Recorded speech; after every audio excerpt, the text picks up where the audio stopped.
First கொண்டக்கடலை வேக வச்சுக்கணும்.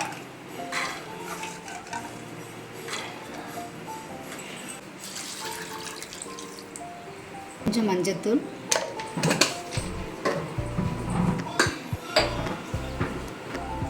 கொஞ்சம் உப்பு,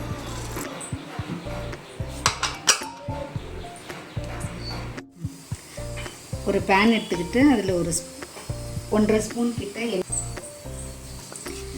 இல்லை 3 கிராம்பு கொஞ்சம் பட்டை, மசாலா பிரியாணி போட வேண்டிய மசாலாலாம் அதில் போட்டுப்போம்.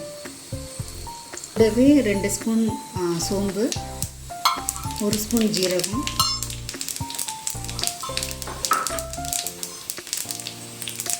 1 ஸ்பூன் மிளகு, 2 ஸ்பூன் வரமல்லி,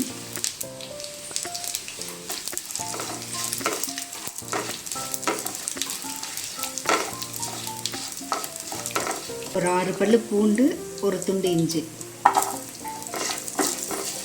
போட்டுட்டு வதக்கிக்கணும். இது கூடவே நம்ம காரத்துக்கு பச்சை மிளகாய் மட்டும்தான் போடுவோம். வேறு காஞ்ச மிளகாத்தூள் எதுவுமே போட போகிறதில்லை. அதனால காரத்துக்கு ஏற்ற மாதிரி மிளகாய், அப்புறம் 2 வெங்காயம்,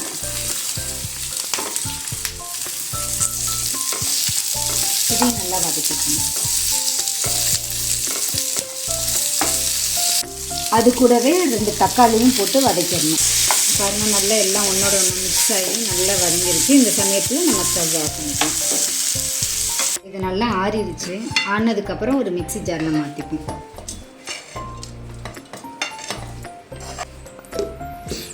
பாருங்கள் எந்த அளவுக்கு நேவாக இருக்குன்ட்டு. இந்த அளவுக்கு நேவாக அரைச்சிக்கணும். இப்போ இந்த சைடு கடலை நல்லா வெந்துருச்சு. கடலைக்கு 2 விசில் விட்டு இறக்கிருக்கேன். 2 விசில்லையே நல்லா வெந்திருக்கு. ஸோ 2 விசில் விட்டுக்கோங்க. இப்போ ஒரு பேனில் எண்ணெய் ஊற்றிக்கணும். பேன் காஞ்சோன்னே நம்ம அரைச்சி வச்சுருக்கிற மசாலாவை மட்டும்தான் போட போகிறோம். இல்லை எதுவுமே தேவையில்லை. இப்போ இது கூடவே நம்ம வேக வச்சுருக்க கொண்டக்கடலையும் இதில் போட்டுடணும். போட்டுட்டு ஒரு டைம் நல்லா மிக்ஸ் பண்ணிவிட்டு இது கூட கொஞ்சம் மஞ்சத்தூள்,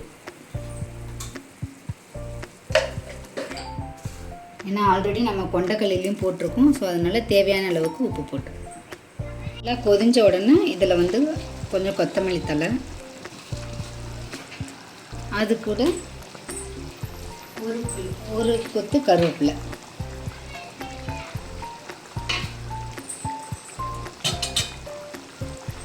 நல்லா கொதிஞ்சோடனே ஆஃப் பண்ணிட வேண்டியதுதான். இந்த குருமா தோசை, இட்லி, சப்பாத்தி, பூரிக்கு கூட ரொம்ப நல்லாயிருக்கும். இதை வீட்டில் ட்ரை பண்ணி பாருங்கள்.